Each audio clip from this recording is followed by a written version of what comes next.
Muy buenas a todos, bienvenidos a otro episodio de Poco Profesionales, el podcast. Yo soy Agustín y estoy con mi amigo Allen. ¿Cómo estás? ¿Cómo estás, Agustín? ¿Todo bien? Yo Todo bien. bien, por suerte. Ya empezamos interrumpiendo, ¿no?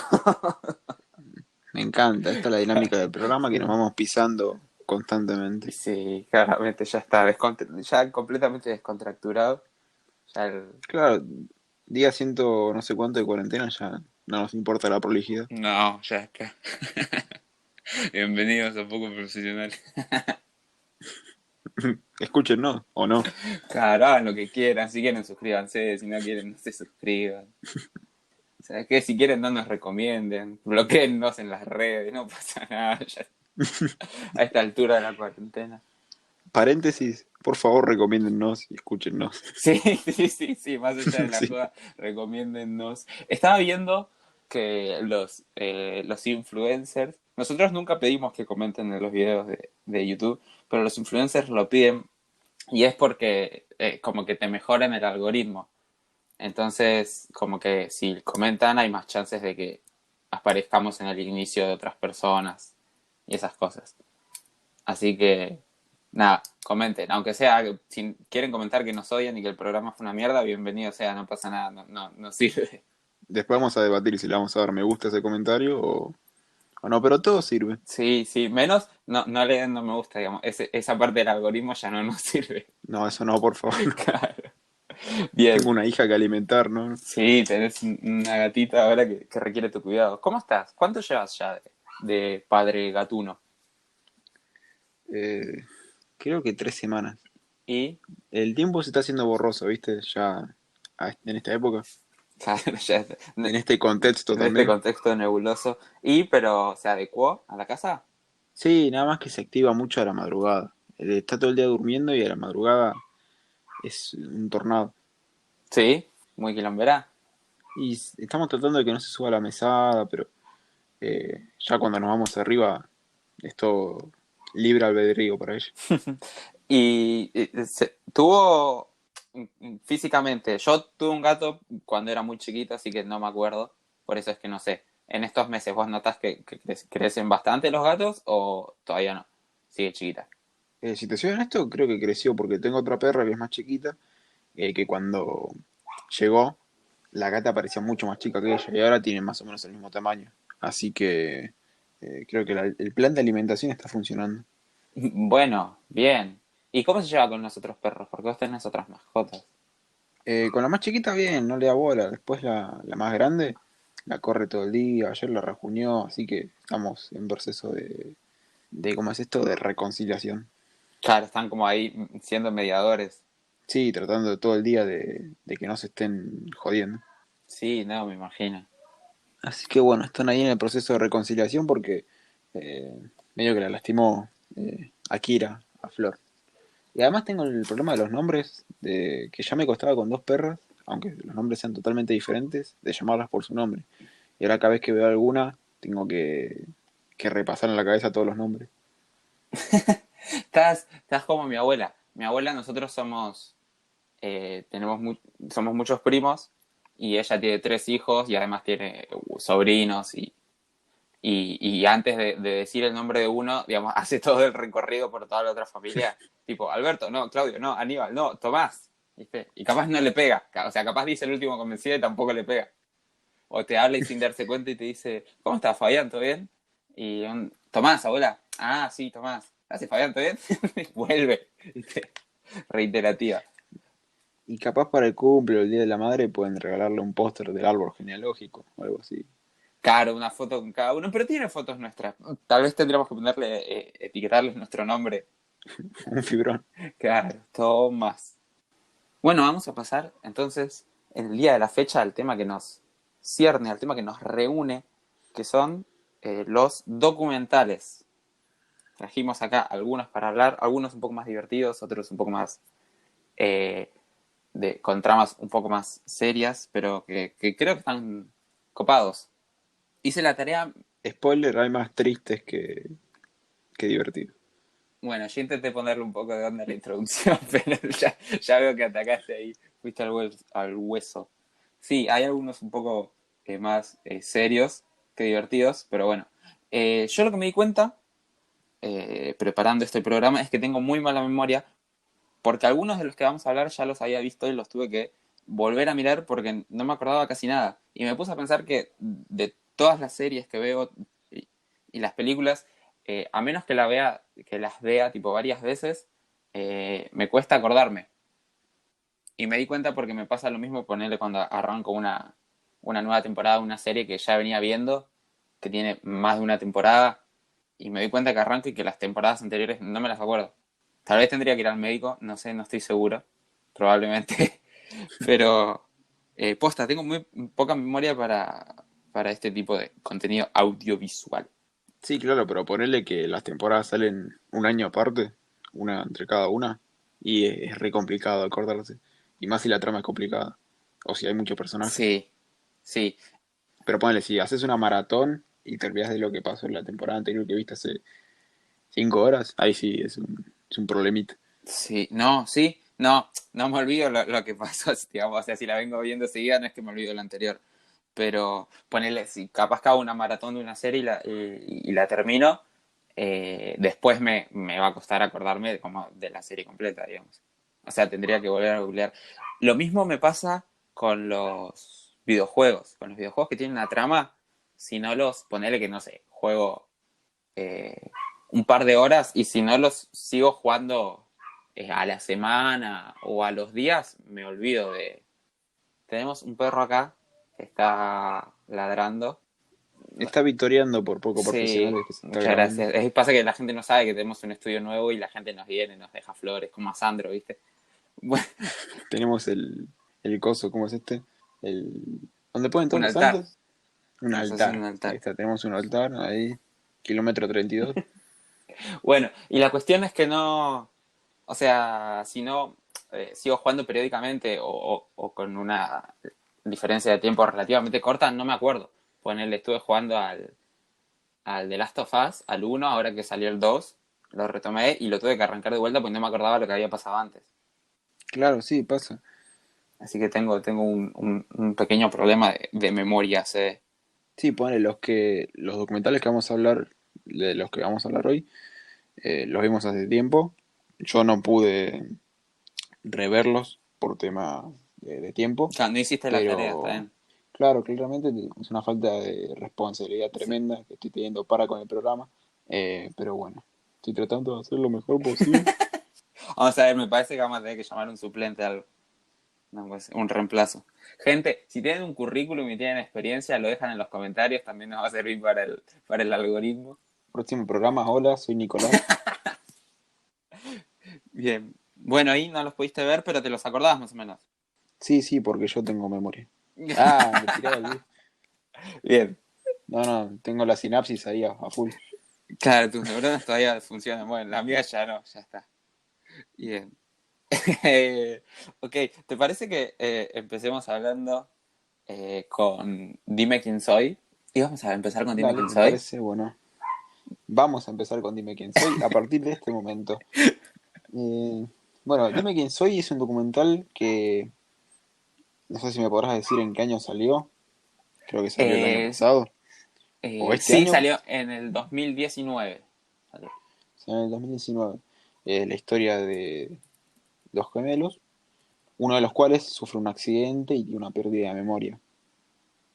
Sí, Y a partir de eso se va desarrollando la historia que es contada en el documental. sí. Algo que no dijimos, pero que es obvio, es que va a haber un poco de spoilers en el programa, digo, o sea, si ustedes tienen ganas de ver los documentales, vayan a verlos y después vuelven y escuchan el podcast, porque vamos a hablar con cierta cantidad de spoilers.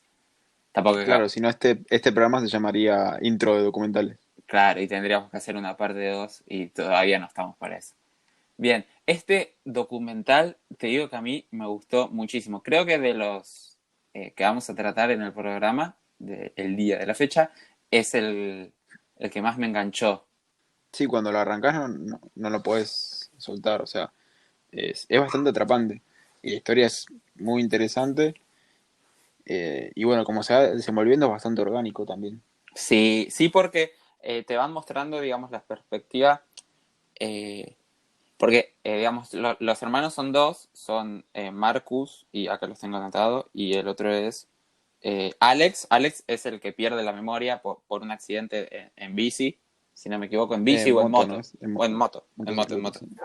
sí. Y el documental arranca contando, Alex, su experiencia, digamos, cómo sale él del coma que le produjo este accidente en moto, y que lo primero que ve es al hermano, que es Marcus, que es el hermano gemelo, y a él lo reconoce enseguida. De hecho, lo primero que dice es Marcus. Eh, y al lado estaba la madre, a la cual no reconoció enseguida. Digamos, la madre se acerca, cuentan que Alex cuenta que la madre se le acerca y le dice, Alex, Alex, ¿estás bien? ¿Te acordás de mí? Y él ahí se dio cuenta primero que no se acordaba de la madre, y después que no se acordaba de básicamente nada de su vida. Claro. ¿Qué edad tenía más o menos Alex al momento del accidente? Si no me equivoco, tenía alrededor de los 17 años, no estoy seguro. Mi nivel de investigación o de atención al documental no fue tanto. No, sí, alrededor de 17 años, ahora te lo podría confirmar, pero sí eran jóvenes.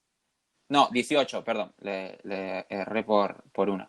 18 años tenían cuando sucedió esto. Y lo interesante del documental es que primero te cuenta la historia desde el punto de vista de Alex, que fue el que perdió la memoria, y después desde el punto de vista de Marcus. Y después tienen una conversación entre ellos. Lo que relata, Sí, claro, es como que va armando los caminos hasta que en un momento se bifurcan, que es la parte final del documental. Eh, Así que es eso, la resolución del conflicto que se va trazando por los dos caminos. sí, sí, y está bueno ver porque verdaderamente Alex no se acordaba de absolutamente nada.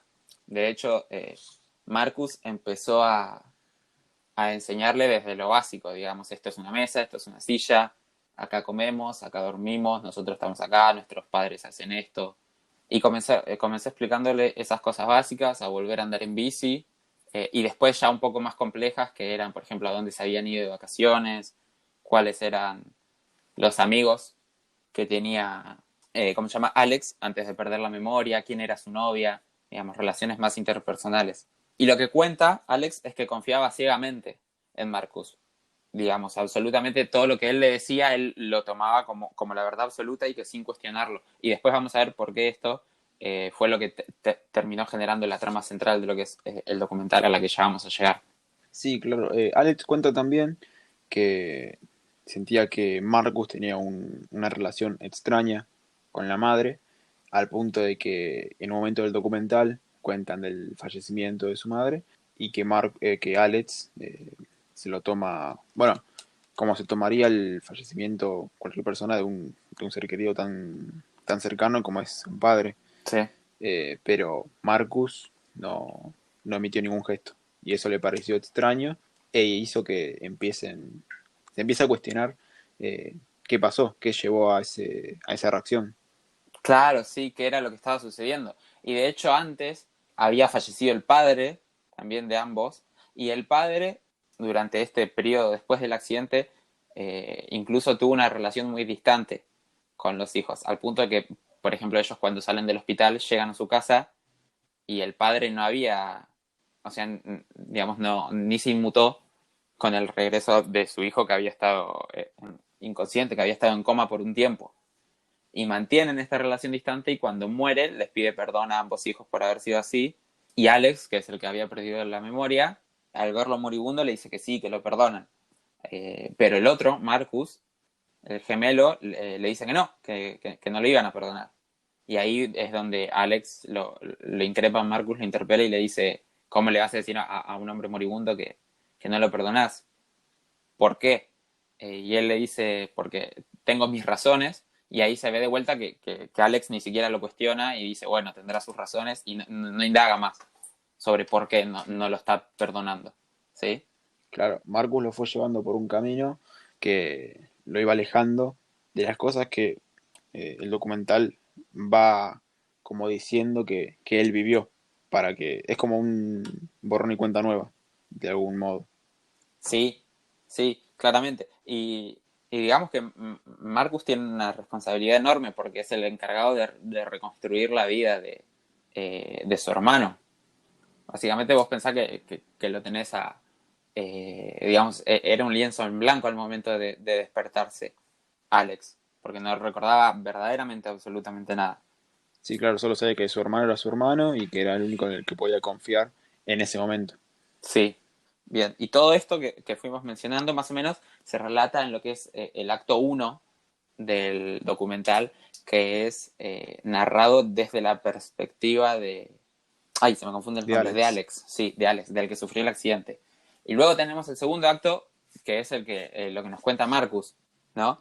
Que ahí es donde se empieza a poner un poco más interesante, porque lo que nos dice Marcus es como que él tenía la completa posibilidad de inculcar, no inculcarle, no, pero de, o sea, de manejar toda la historia que había tenido Alex previo al accidente. Y sugestionar cosas para que no se acerque a lo que él sabía que era la verdad. Claro, dice que había un par de cosas oscuras que él no se las había contado y que no se las pensaba contar, dijo, Claro, porque, alguna de las primeras cosas que cuenta es, bueno, la vida de los padres, las vacaciones y temas de esos. Las vacaciones las cuenta Alex, sí, creo que que las vacaciones las cuenta Alex, tipo al en final un de momento su, se las dijo Marcus. Dijo, claro, íbamos acá con papá, mamá, a Francia, si no me equivoco. sí, Era que ellos iban a las eran de playas Inglaterra francesas. y Marcus como que le decía que le había mostrado fotos de que iban de vacaciones todos en familia a Francia. Lo interesante con esto es que, digamos, creo que ahí es donde arranca Marcus un poco a contar todo el trasfondo. Y él dice, bueno, yo tenía esta capacidad de poder contarle la información que yo quería a mi hermano. Y una de las primeras cosas que cuenta es que en realidad ellos nunca se habían ido de vacaciones, por lo menos con sus padres, que lo que siempre que se habían ido de vacaciones era porque se habían ido con amigos o con familias amigas. Y creo que esto se desencadena porque se dio justo después de la muerte de la madre, cuando ellos vuelven a la casa y comienzan a reordenar, a reacomodar todo, digamos, tirar cosas viejas, guardar todo lo que no servía. Porque hay que contar que también ellos tenían una relación muy particular porque no les daban la llave de sus casas, no dormían en su casa, sino que los padres como que los habían confinado a, no sé cómo decirlo, a Como un una galpón. habitación aparte afuera de Claro, la casa. era un galpón donde dormían los gemelos, pero era aparte de la casa y ellos no tenían llaves ni de la casa, no podían entrar y salir cuando quisieran, tenían que siempre como consultarlo con sus padres. Y a partir de ahí es que ellos, luego de que muere la madre, entran finalmente a los lugares donde, digamos, antes no podían entrar con tanta facilidad porque estaban sus padres y comienzan a descubrir cosas un poco extrañas, por lo menos por parte de Alex, que es el que había perdido la memoria, sobre todo que ellos nunca habían recibido, por ejemplo, regalos en Navidad y los padres tenían un sótano lleno de regalos que Alex se dio cuenta que había sido para ellos dos, para los hermanos, que se ve que familiares y amigos se los habían entregado a los padres de los gemelos Pero para que estaban se todos los den. cerrados. Claro, y estaban todos cerrados y cubiertos de polvo, como que les habían escondido los regalos de sus familiares. Y acá es donde empieza lo más turbio, por decirlo de alguna manera, porque en este reordenar de la casa del hogar, Alex encuentra una foto de ambos gemelos, de él y de su hermano, con las caras cortadas, es decir, no se veían sus rostros, se veía del cuello para abajo, y se encontraban desnudos. Y estaba en un cajón bajo llave, del cual él encuentra la llave. Y ahí es donde empieza a atar cabos y comprende que como que no tenía información de qué era lo que estaba sucediendo. Y lo increpa a Marcus como preguntándole por qué la madre tenía eso. Digamos, él entendía que eso no era normal. Y ahí medio que lo intuye y le pregunta si ellos habían sido abusados de cierta manera. Se lo pregunta a Marcus.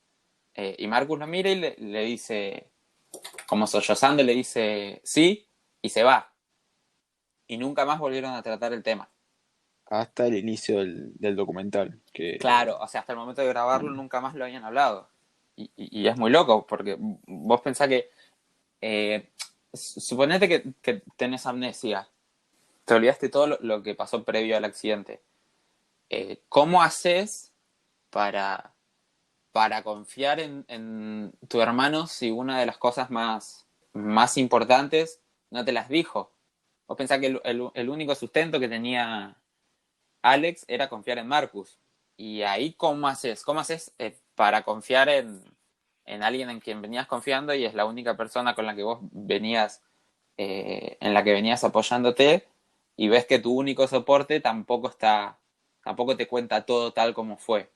claro, y ahí ya tenés el conflicto de Marcus, de si decirle por lo que pasaron, aunque ya sabe lo que concierne esa carga, o evitarlo y tratar de llevarlo para un lado que no tenga esa marca psicológica que el destino o las casualidades se la dio para que pueda empezar de nuevo. Claro, sí, es que Marcus lo plantea así, digamos, él tuvo la posibilidad de olvidarse todo lo traumático que pudimos haber sufrido nosotros. Eh, y de hecho, en un momento Marcus explica dice, si me hubiera pasado a mí, yo habría deseado que él hiciera lo mismo, que no me contara los hechos traumáticos que vivimos. Sin embargo, igual, cuando lo va comentando ahora, él medio que admite que tal vez no fue la mejor opción no haberle contado nada. Y que hoy en retrospectiva tal vez le debería haber explicado qué fue lo que sucedió.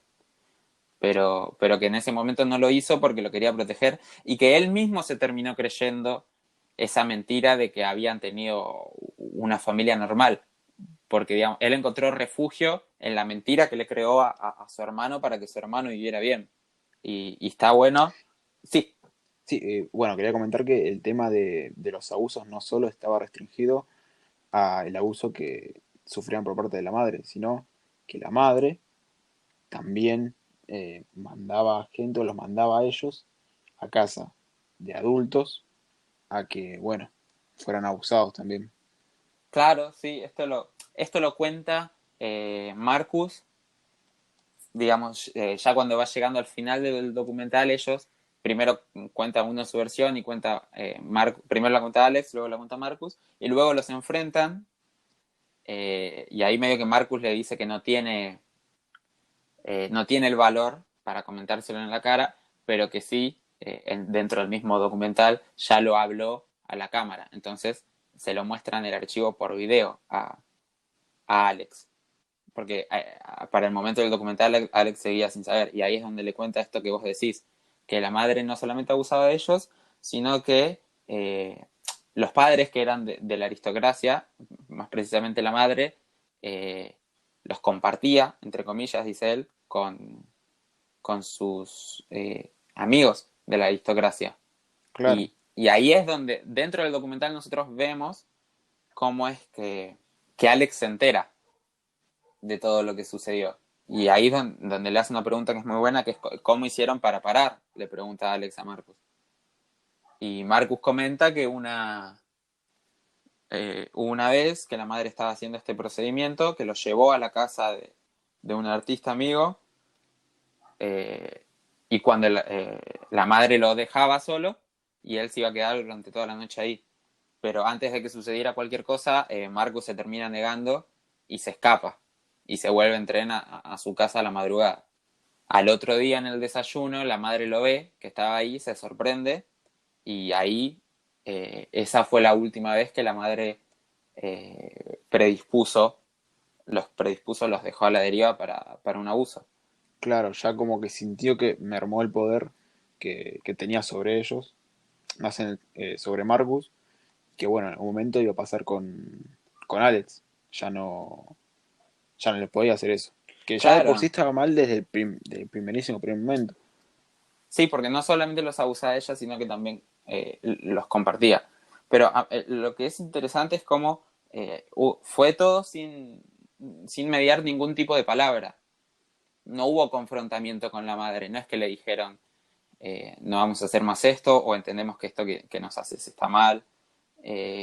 Ni fue un simplemente, escape, ni fue un escape de la casa, de irse. claro, fue todo a partir del silencio.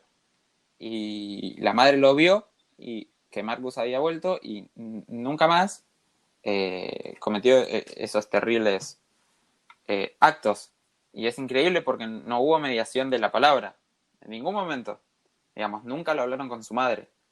Y Marcus al final del documental, digamos, se arrepiente de no haberle dicho a la madre lo mala que fue. No me acuerdo cuál fue la reacción de Alex al final del documental, más allá de la sorpresa. Alex, no, termina con que ve el video y Alex se larga a llorar, pero en ningún momento hubo rencor con, para con el hermano, ni mucho menos, digamos. Él entiende que si Marcus hizo eso fue para protegerlo. En ningún momento se enoja con su hermano, pero sí se siente desconcertado y le pide que por favor le cuente la verdad porque él se encontraba a la deriva. Imagínate no saber, no tener certeza de lo que viviste anteriormente. Sí, claro, y también la incertidumbre de tener las respuestas enfrente tuyo y que estén a un clic de distancia. Es el momento más fuerte que vas a vivir para descubrir la verdad. No es fácil ponerle play al video que te va a contar todo lo que te pasó. No, no, obviamente no. Pero la verdad que el documental está muy bueno, está muy bien trabajado y sobre todo la dinámica de los hermanos, por lo menos a mí, lo que me hizo fue empatizar mucho con ellos. Digamos, vos los ves y ves la relación que tienen entre los hermanos y cómo se apoyan y por lo menos como espectador a mí me llegó, está muy bueno. Claro, y también tenés el tema de, como vos decís, cómo está contado, que, bueno, yo lo imagino como un espejo. El primer acto es, bueno, el espejo limpio de Alex contando cómo fue evolucionando su recuperación y lo que fue contando el hermano, y que a veces aparecían como algunas manchas. Pero después, en el segundo acto, ya tenés el relato de Marcus, que ya se va tornando más oscuro, y ese espejo se va opacando y ya no podés como verte reflejado ahí. Es como, es una analogía medio chota, pero Sí, no, no, no, se es entiende lo que voy cómo, viendo. cómo se va cómo se va ensuciando la imagen que él tenía, digamos, él tenía la imagen de la vida perfecta que le había dado el hermano y después ve que no es así, y no solo que no es así, sino que hay en medio de la foto del espejo un agujero negro gigante que él no conoce. Y una de las cosas que quería destacar es cómo Marcus comenta que la madre era una persona que se llevaba muy bien y que todas las personas de su estatus social comentaban que era muy amorosa, porque cabe destacar que ellos cuentan que eran de un estrato social alto, tenían una buena posición y comentan durante el documental que su casa siempre estaba llena de personas con títulos, duques o duquesas, y que en una de estas revisiones del hogar, luego de que su madre muriera, cuando ordenaban encontraron un montón de cartas de personas del ejército y de hombres que la halagaban y que como que ella mantenía una relación, como que todos la querían, digamos. Ella le caía bien a todo el mundo. Y esta es una característica que se puede ver muy a rasgos generales de lo que se denomina como psicópata. De hecho, es algo que ahora vamos a ver que se relaciona con el siguiente documental. ¿Qué querés comentar? ¿Cuál es? Abducted in Plain Sight, Ahí está. que como indica el nombre, es abducida en plena vista. Exactamente, sí, que significa abducida en plena vista, que trata también acerca de otro psicópata y una de las características que vemos que comparten es que también le caía bien a todo el mundo, Claro, ambos. tienen carisma y lo usan a la hora de manipular gente. Sí, sí, sí, o sea, todos comentan que cuando están rodeados de estas personas como que se sienten bien o como que tienen la necesidad de entablar un lazo con estas personas y esa es una característica muy, valga la redundancia, característica de estas personas psicópatas. ¿Querés introducir un poco este segundo documental del que vamos a hablar?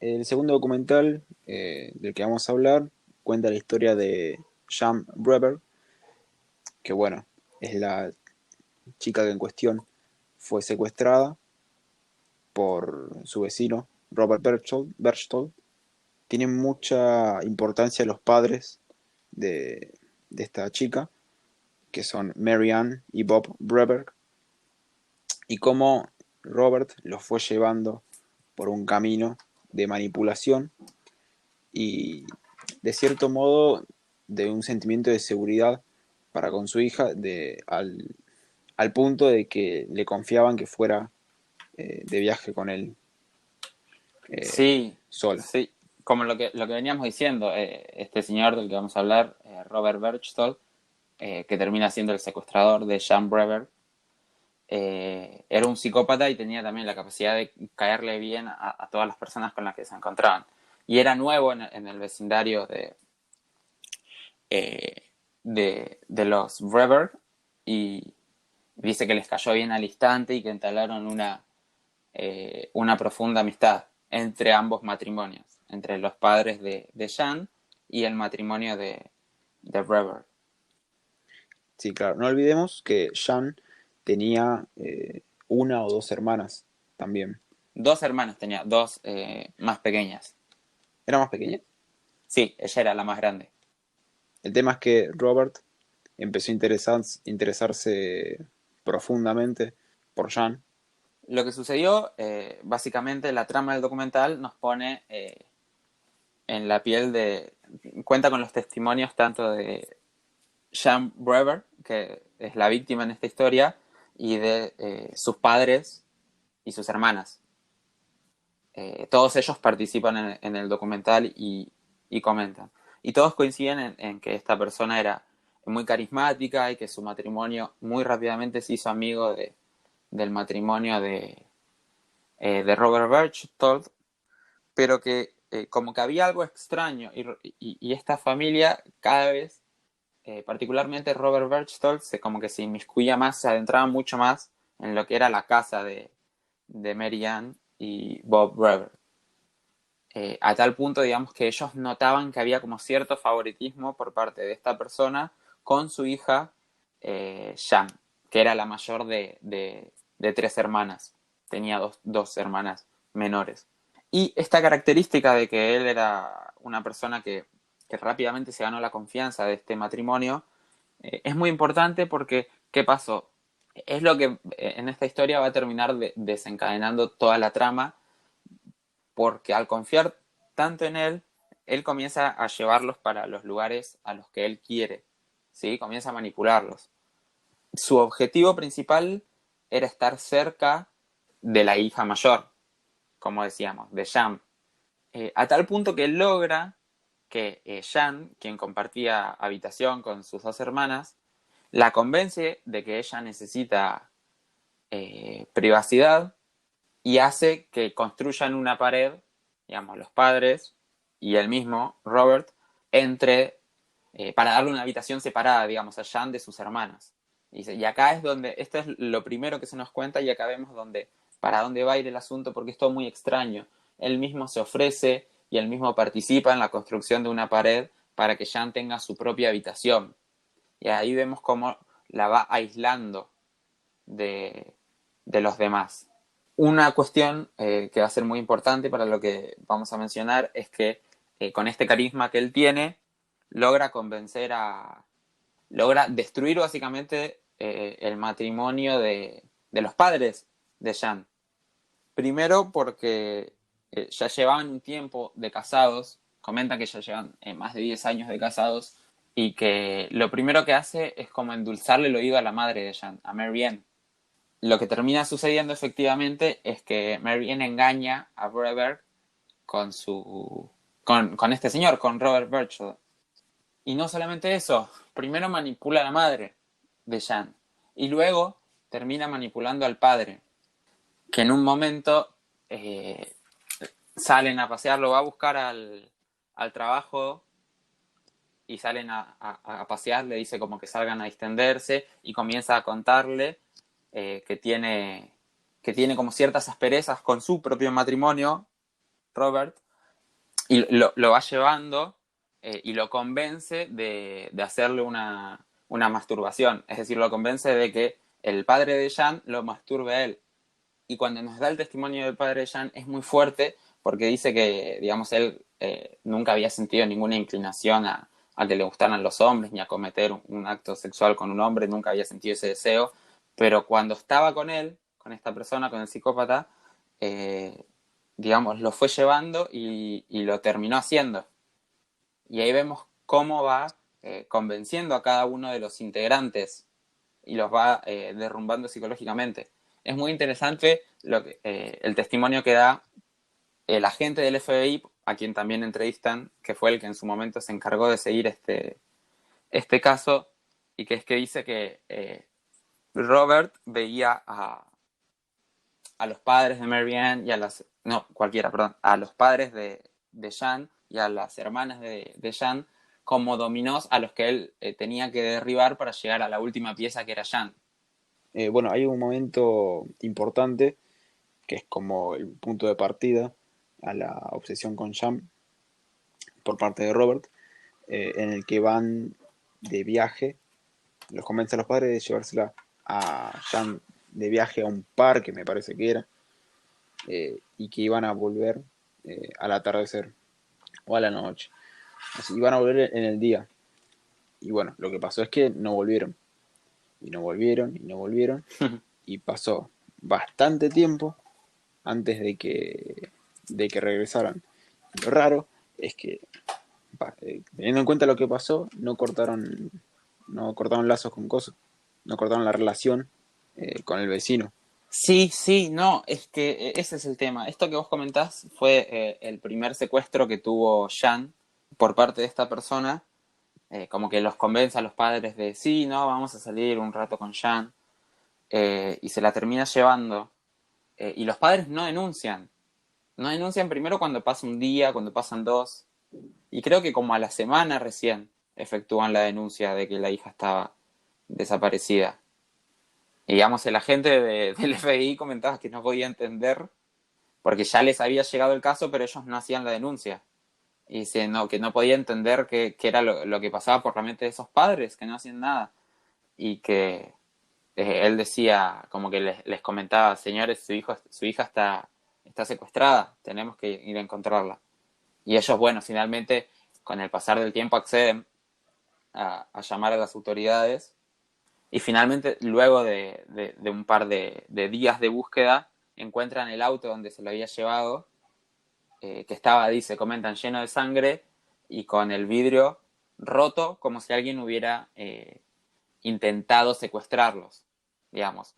Lo que nos cuentan los agentes es que este señor Robert lo que quería era simular que los habían secuestrado, pero el vidrio estaba roto desde adentro, no desde afuera, el vidrio del auto. Claro, si no hubieran encontrado cristales sobre el asiento o en alguna parte de coso Claro, los indicios serían del auto. distintos. Sí, sí, sí.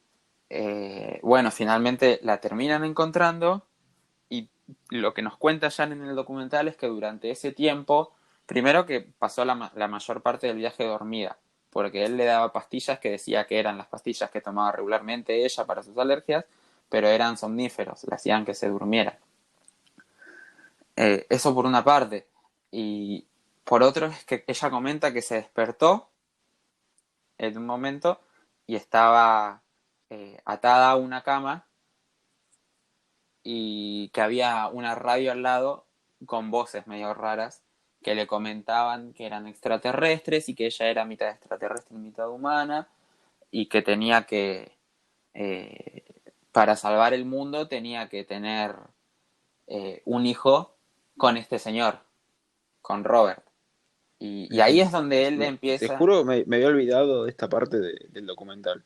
Si bien dije que tenía memoria, ya esta parte no se me había ido. Así que este caso se vuelve un poco más inverosímil en el tema de, de que se crea eso, pero bueno, son métodos de Pasa que manipulación. era Además, muy tenemos que chica. tener en cuenta la edad, Sí, sí, era muy la edad de chica. Jan. Sí, sí, sí.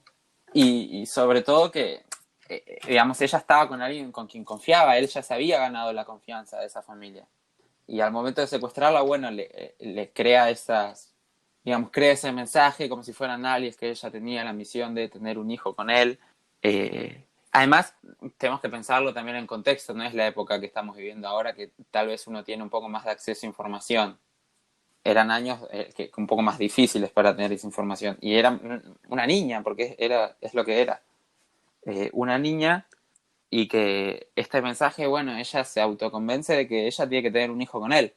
Y bueno, antes de que los encuentre el FBI, él termina abusando de ella, pero eso luego en las pericias no sale, porque no hubo resistencia por parte de ella, por todo este entramado que él había tejido, ¿sí? Por toda esta historia, todo este contexto que él le había dado, digamos, la termina Ujú. convenciendo. Y no solamente eso, sino que cuando los agarran a los dos y los llevan a la cárcel eh, para, para interrogarlos, él soborna a uno de los guardias dándole su reloj para que la deje hablar con ella.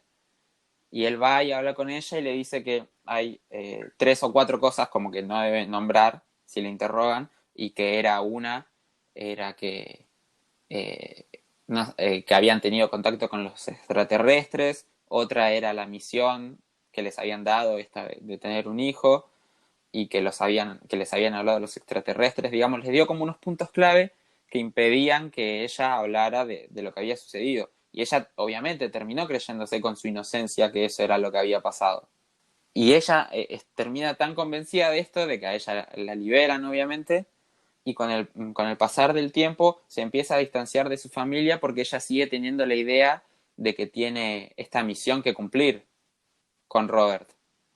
Claro, ya las herramientas de sugestión que usó, ya la pusieron en contra de la familia, ya la pusieron del lado de Robert, como que eh, usó su poder sobre ella para tener control sobre ella, Claro, sobre una mente que, bueno, joven, influenciable.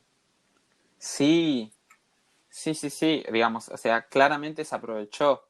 Y no solamente generó esto, sino que también utilizó todo lo que había hecho, los encuentros sexuales que había tenido con ambos padres de Jean, eh, para sobornarlos y decirles que si ellos Para retiraran, chantajearlos. Algo así. perdón, para chantajearlos, esa es la palabra, para chantajearlos y que no llevaran a cabo el juicio, dice, porque les dijo, si ustedes denuncian esto, yo voy a comentar lo que ustedes hicieron conmigo en el pueblo. Y obviamente hoy uno se pone a pensar y tal vez uno diría, no, bueno, pero ¿cómo? Eso no va a impedir que lo llevemos a juicio. Pero en un pueblo chico con personas de otro tiempo, digamos, esos actos eran para ellos muchísimo más graves de lo que hoy tal vez podemos pensar. Eh, obviamente, Claro, siempre es fácil de afuera decir, claro, no, mirá que hubiera hecho, yo hubiera hecho esto, pero al momento de que está pasando es complicado, es muy complicado. obviamente nosotros lo vemos en retrospectiva y decimos, ¿cómo no denunciaron? Pero ellos también fueron manipulados por estas personas. Obviamente yo cuando veía el documental también me indignaba un montón, ¿no? Con los padres. Porque permitieron ese primer secuestro y no denunciaron rápido, y sobre todo porque después él la vuelve a secuestrar a ella. Siempre con ella participando de manera voluntaria porque caía en sus engaños, ¿verdad? Y esta segunda vez se la lleva y la anota en un colegio de monjas, porque era como un internado, y la anota con, Y le cambia el sí, le nombre, anota con otro nombre y les comenta que no había muchos datos de ellos porque él trabajaba para una agencia de investigación.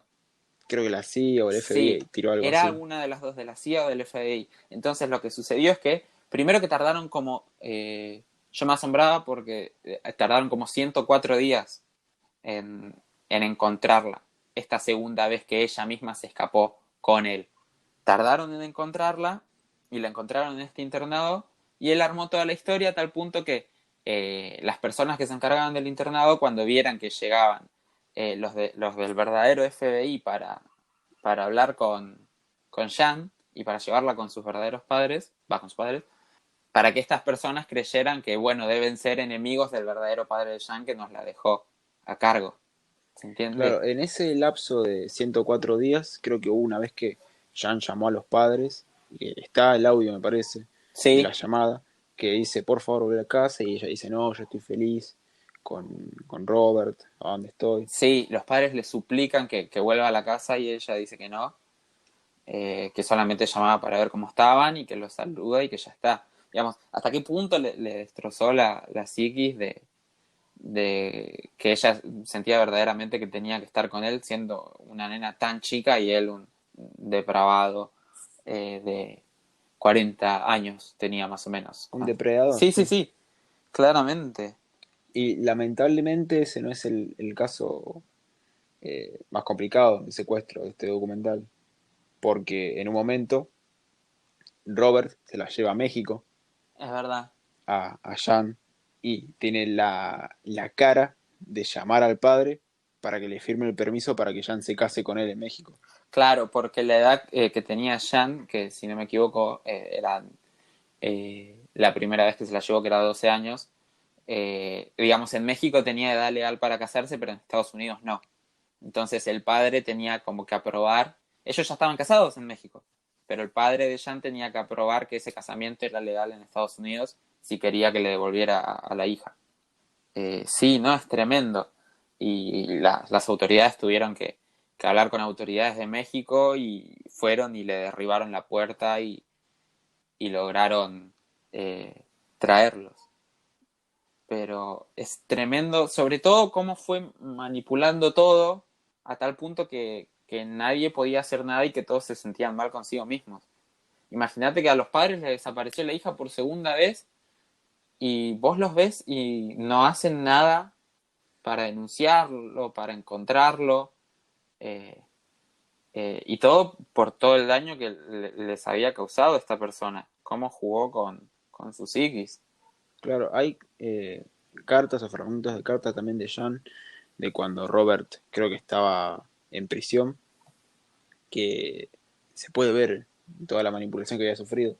Le dice que lo necesita, que tiene que cumplir la misión, que no puede vivir sin él. Claro, sí, y ahí ves el nivel de convencimiento de esta persona. No, pero es tremendo y es horrible y cómo lo hace.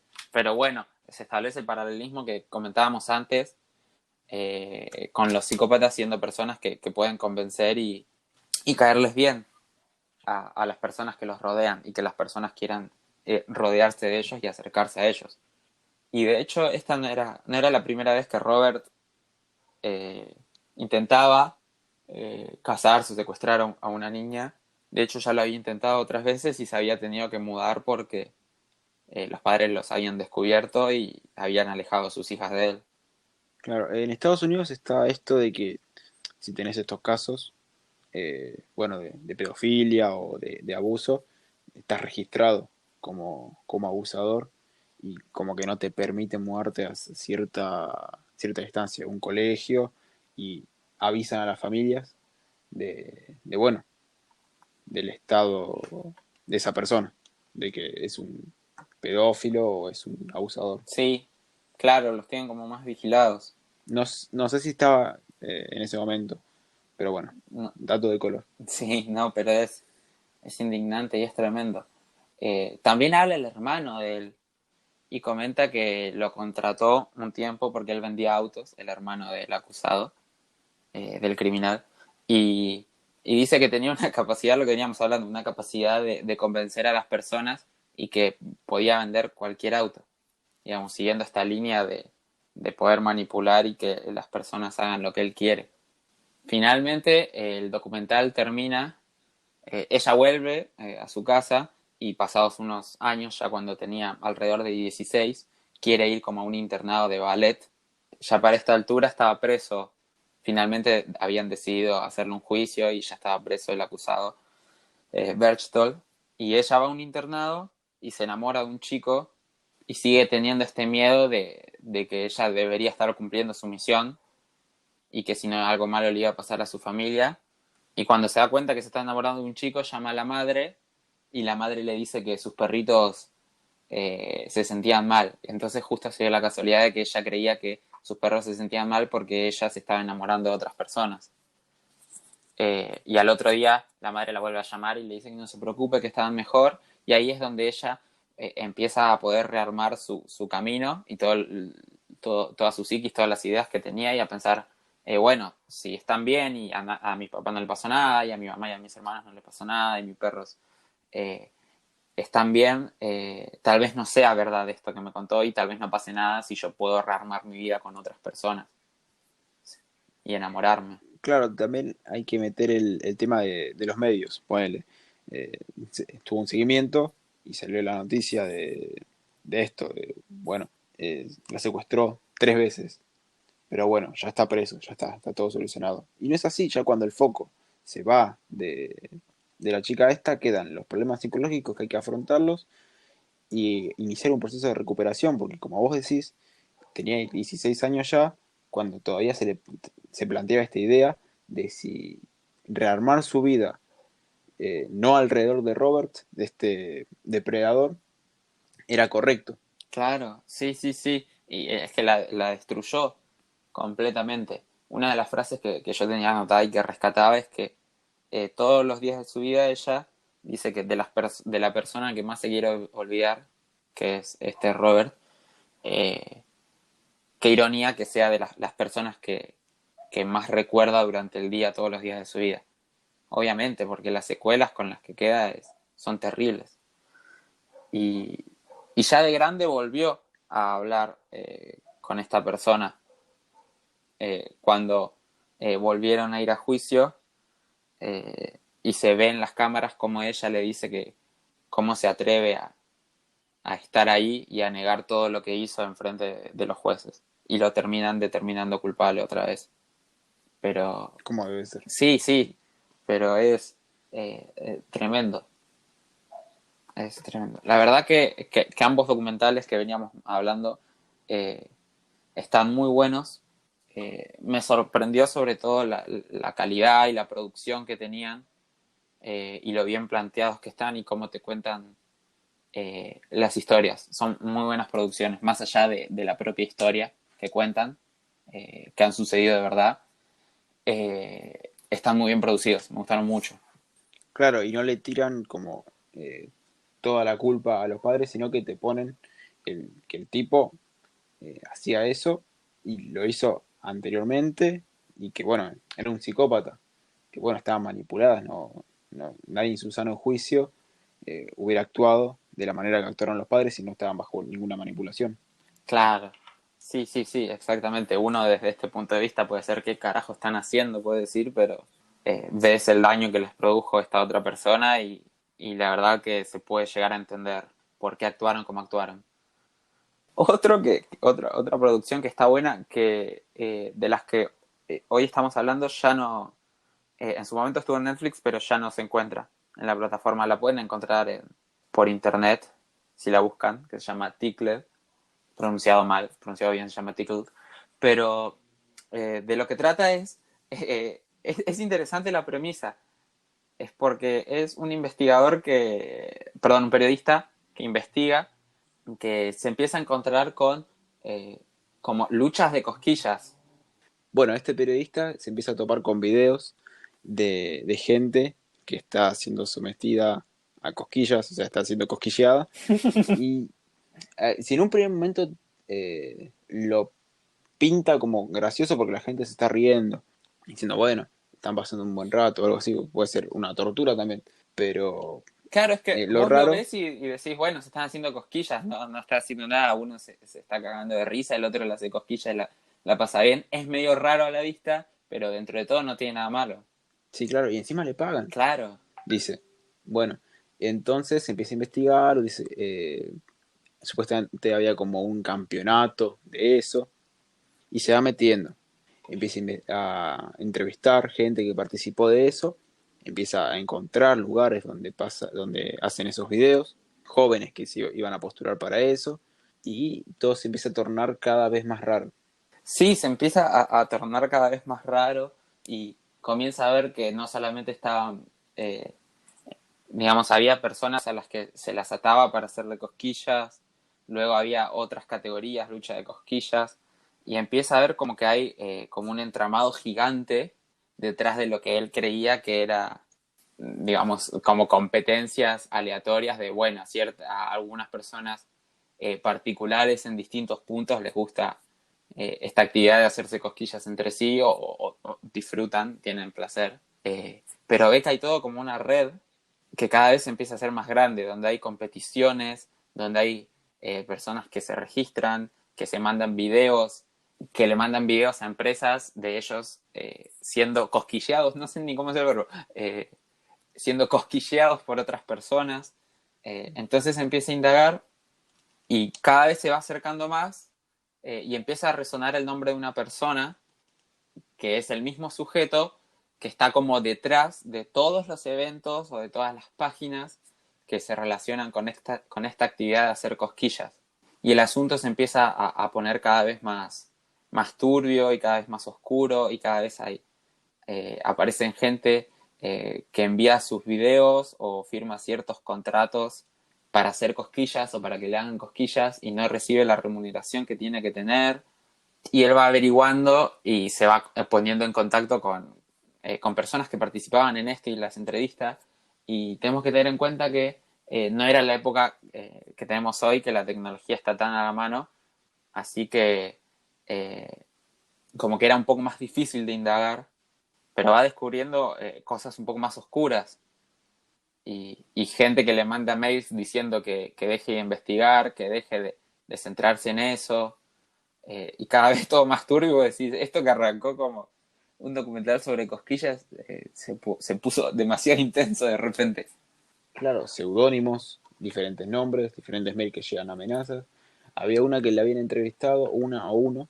Cabe destacar que la edad de la gente que aparecía en estos videos era gente en edad de estudios universitarios, más allá de que, bueno, puedes estudiar una carrera en cualquier momento de tu vida, establezcamos 18 a 28, 30 años.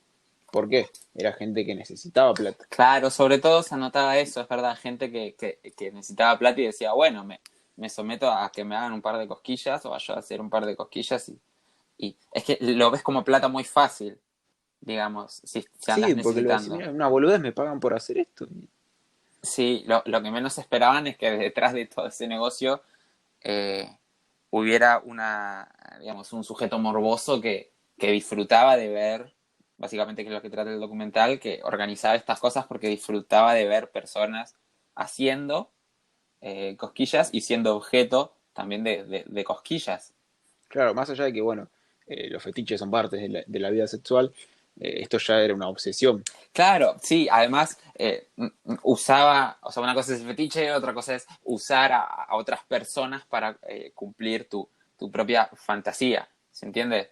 Digamos.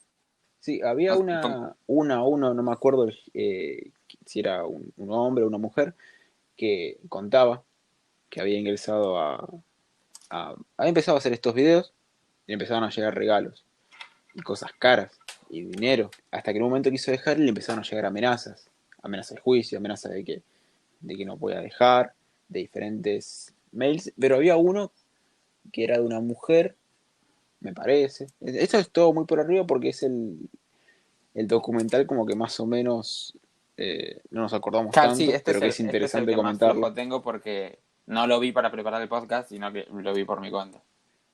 Así que le llegaba amenazas bajo un seudónimo que era al final esta persona que tenía esta obsesión por las cosquillas, que después se revela como que tenía un par de cargos y problemas con la justicia por cosas que había hecho.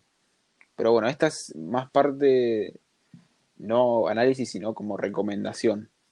Sí, sí, de igual manera todos los que vamos nombrando, por más que nosotros los contemos, vayan a verlos porque no es lo mismo nosotros como lo estamos contando, dando una visión un poco más general los testimonios en primera persona que son verdaderamente muy ricos eh, para verlos, son muy entretenidos. A veces uno dice, Netflix la verdad que no está teniendo muy buenas producciones, pero si salimos de lo que está en la superficie y empezamos a buscar, ahí tiene bastantes producciones buenas, al menos nosotros, yo considero por lo menos buenas las que estamos comentando.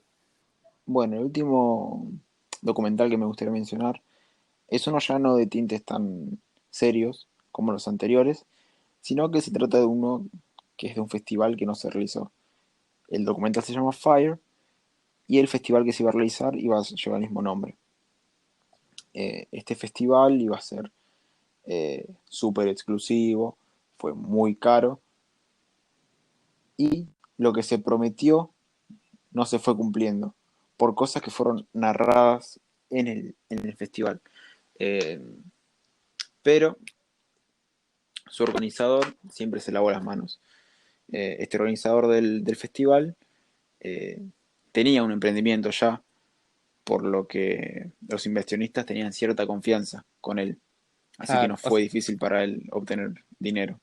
O sea, pero lo que ellos querían hacer era como el mega festival ultra hiper de exclusivo, ¿no? Claro, porque el emprendimiento que ya tenía él era de una tarjeta que era exclusiva para jóvenes. Entonces ya tenía ese target. Ese target. Claro, ¿Sí? sí. Por lo que, bueno, lo quiso explotar más haciendo un festival que fue publicitado por influencers y modelos bastante conocidos en la farándula estadounidense. Sin mencionar que, bueno, supuestamente iba a ser realizado en una isla que pertenecía a Pablo Escobar. Claro, un gasto un poco menor, ¿no? Eh, es una recomendación, como todos los documentales que ya venimos hablando. Eh, estos dos últimos fueron de un relato más breve porque no los recordamos demasiado, pero que nos gustaron. Sí, este último está bueno porque es la premisa de algo que pudo haber sido hiper mega gigantesco y que al final terminó siendo la nada misma. Claro, hubo muchísima repercusión y hubo una foto en Twitter que fue bastante importante para que se viniera todo abajo. Aunque esa foto ya pasó, ya fue compartida en el momento que el festival supuestamente se iba a realizar. Pues el festival se iba a realizar el 27 de julio, esa foto fue posteada el 27. Bueno, esta foto fue sacada por alguien del público del festival, por lo que se desmoronó todo lo que prometían. Claro, sí. Pensá que preparás algo súper mega gigante y no va absolutamente nadie. Me hace acordar en otra escala, ¿no? Pero una vez de chiquito yo festejaba un cumpleaños en un pelotero y me acuerdo que para mi cumpleaños siempre llueve. Yo vi una banda y obviamente yo había invitado a todos mis compañeritos del colegio y eran como 30 y terminaron yendo 4 nomás. Pasa que obviamente era entendible porque nadie podía, no podían salir de sus casas por la magnitud de la lluvia. Eso o no me querían y usaron la lluvia de excusa. Claro, llegaron y... ¿Estos son tus amigos? Mis mejores amigos. Mejor, estos 4 que están acá, Hasta la muerte. bien, olvídate. Bueno, creo que ya no tenemos nada más para comentar, ¿no? En el día de hoy. No, creo que ya no tengo memoria de nada más. No, ya está. Así quedó. Ya está. Ojalá les haya gustado este programa. Compártanlo. Eso habría sido todo por el programa de hoy. Muchas gracias por habernos escuchado. Recuerden que nos pueden encontrar en Spotify, YouTube e Instagram como Poco Profesionales. Y encuentran nuestras redes personales en la biografía del Instagram y en la descripción del video de YouTube. Ya va a salir bien alguna vez esta despedida de una. Recuerden comentar en YouTube que, según el resto de los influencers, nos sirve al algoritmo y esperamos que lo hayan disfrutado. Nos vemos la próxima. Adiós.